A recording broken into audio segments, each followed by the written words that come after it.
अस्सलामुअलैकुम, welcome to my channel. कैसे हैं मेरे तमाम व्यूअर्स? उम्मीद है आप सब खैरियत से होंगे। मेरी आवाज़ का बस पता नहीं कभी खुद ब खुद ही आवाज़ सही हो जाती है, कभी वापस से ख़राब हो जाती है, तो नहीं समझ नहीं आ रहा क्या सीन है।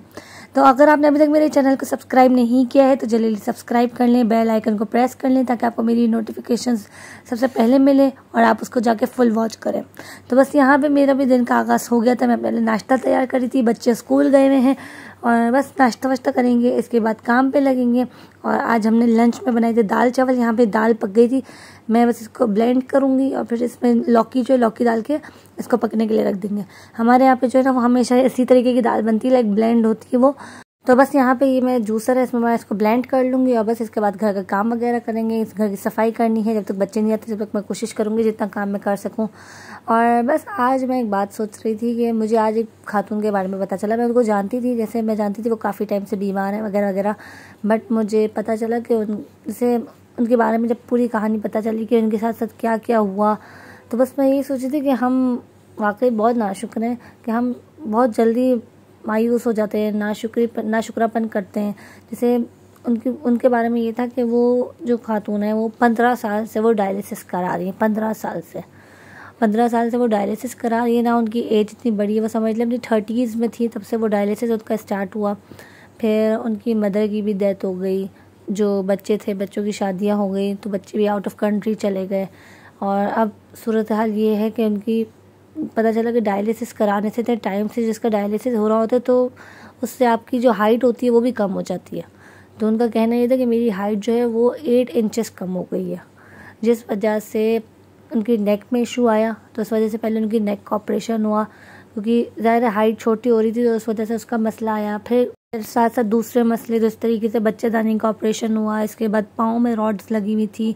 तो बहुत ही उनकी, जैसे वो बहुत ही साबरीन औरत है, बहुत ज़्यादा साबरीन। बस अल्लाह उनको सब्र दे, हिम्मत दे, ताकत दे, क्योंकि ये डायलिसिस से गुजरना बिल्कुल भी आसान नहीं होता।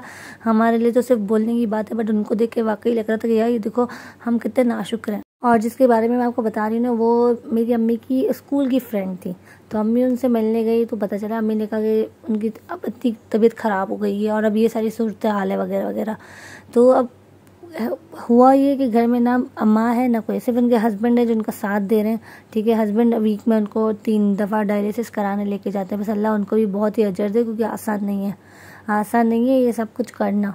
हम एक बार में थक जाते हैं। वो अपनी बीवी को दिन में हफ्ते में 3 बार उसको डायलिसिस कराना, बाकी घर के दूसरे काम वगैरह।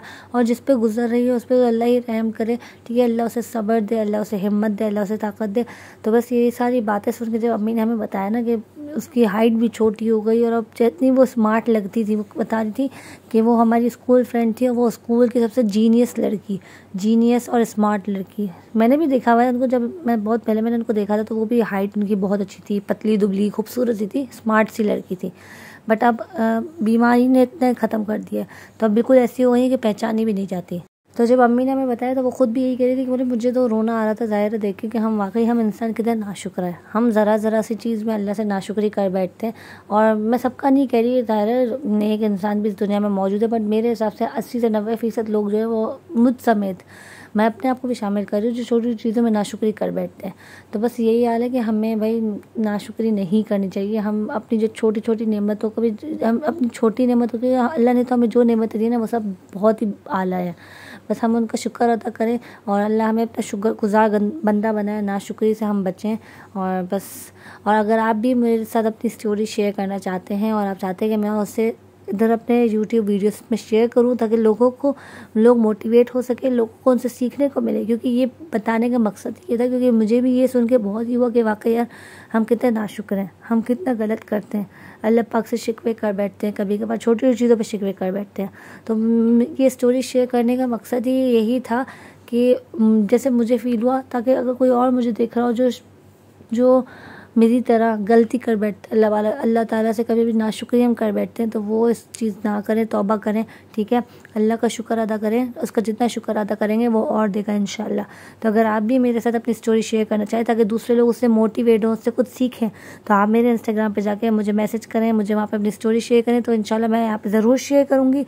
और बस एक दूसरे को अपनी दुआ में ख़ास याद रखा करें।